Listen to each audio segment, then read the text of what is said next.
jasa terawangan Mbah Wira sekarang lebih sering tutup dibanding bukanya. Kenapa? Apa karena nggak laku? Jawabannya tidak. Nyatanya masih banyak klien, baik itu lokal Indonesia maupun luar negeri, yang pesan jasa terawangan Mbah Wira.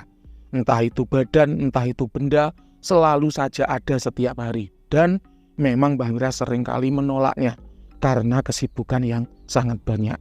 Mbah Wira sedang menekuni belajar ilmu baru dan membuka bisnis baru. Demi agar supaya proses belajar dan membuka bisnis baru ini berjalan dengan lancar, maka harus ada kesibukan yang Mbah Wira lepaskan. Dan setelah melalui proses pertimbangan yang panjang, akhirnya Mbah Wira memutuskan untuk meninggalkan jasa terawangan. Apakah karena jasa terawangan Mbah Wira banyak yang meleset sehingga kemudian ditinggalkan? Jawabannya tidak.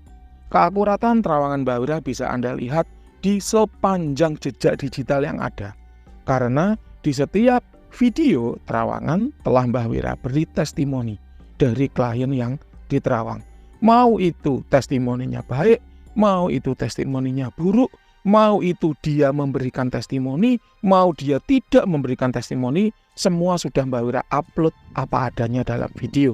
Sehingga Anda bisa mengecek bagaimana rekam jejak atau track record Mbah Wira dalam membuka jasa terawangan selama 9 tahun ini. Lalu kenapa sih Mbah Wira itu membuka jasa terawangan kalau ujung-ujungnya ditutup?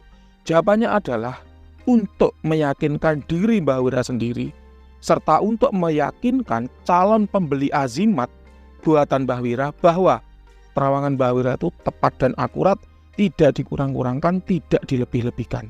Mbah Wira betul-betul objektif di tengah dalam menilai suatu benda pusaka. Nah, itu juga yang kemudian Mbah Wira gunakan. Dasar yang sama juga yang Mbah Wira gunakan. Standar yang sama juga lah yang Mbah Wira gunakan untuk mengecek azimat buatan Mbah Wira sendiri. Meskipun dalam sudut pandang penjual itu sudah benar, namun dalam sudut pandang pembeli dan hater, nyatanya apa yang Mbah Wira lakukan masih saja salah. Sehingga kemudian Mbah Wira memesan jasa pihak ketiga yang netral, objektif, tidak pernah bisa dan mau dipengaruhi atau dipesan jasanya ya untuk kong kali kong dengan praktisi manapun, supaya hasil ritual Mbah Wira betul-betul dicek, di quality control dengan baik dan objektif untuk memberikan pengalaman terbaik bagi para pengguna azimat Mbah Wira. Itulah Mas Jalak Paninggal. Dan Anda boleh cek bagaimana track record Mas Jalak dalam menolak dukun-dukun nakal yang mengajak beliau kong kali kong. Ada saja, Mas ini saya ritualnya macan, tolong disketsakan bentuknya macan ya. Mas ini saya ritualnya Dewa Zeus, tolong disketsakan Dewa Zeus ya. Mas ini saya ritualnya Ratu Kidul, saya masukkan ke dalam batu supaya bisa saya kantongi.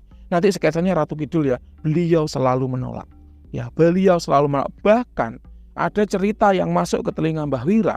Katanya demi menjaga independensinya, Mas Jalak itu sampai dimaki-maki sama dukun yang ditolak. Yang ngajak kok kali kok ditolak sama Mas JP, akhirnya Mas JP dimaki-maki. Kok kasihan banget. Tapi ya nggak apa-apa, itulah yang namanya komitmen, itulah yang namanya prinsip.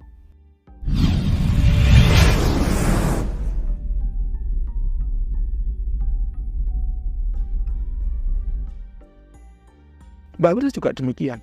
Demi menjaga komitmen agar klien tidak bingung, Mbah Wira selalu lebih membenarkan dan lebih mengutamakan hasil terawangan praktisi lain dibanding hasil terawangan Mbah Wira sendiri. Padahal Anda tahu bagaimana kualitas terawangan Mbah Wira, selalu tepat dan akurat.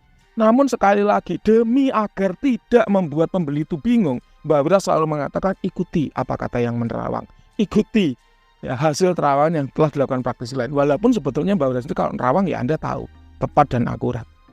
Ya nyatanya ya hasil terawangan seperti ini pun masih diragukan ya sama pembeli.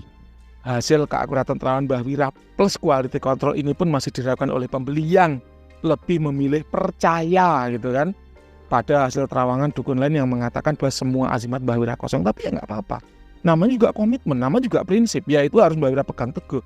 Meskipun risikonya adalah orang tersebut gagal bayar, orang tersebut tidak lagi mau membayar azimat yang sudah dibeli karena lebih memilih kata dukun lain kosong. Ya nggak apa-apa, Mbak Wira terima, ikhlas. Kalau ikhlas kenapa terus disebut Mbah dalam beberapa video terakhir?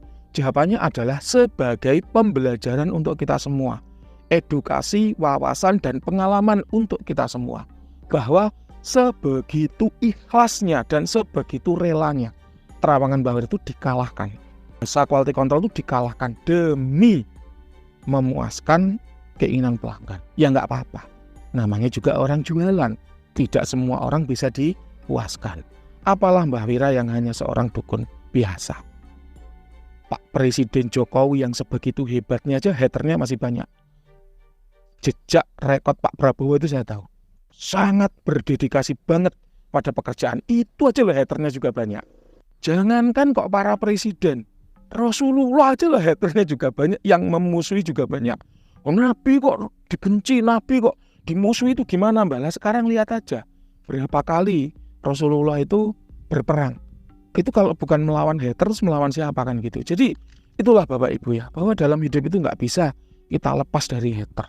Ya akan selalu ada saja orang yang membenci perilaku kita, sebaik apapun tingkah laku kita. Semoga bermanfaat.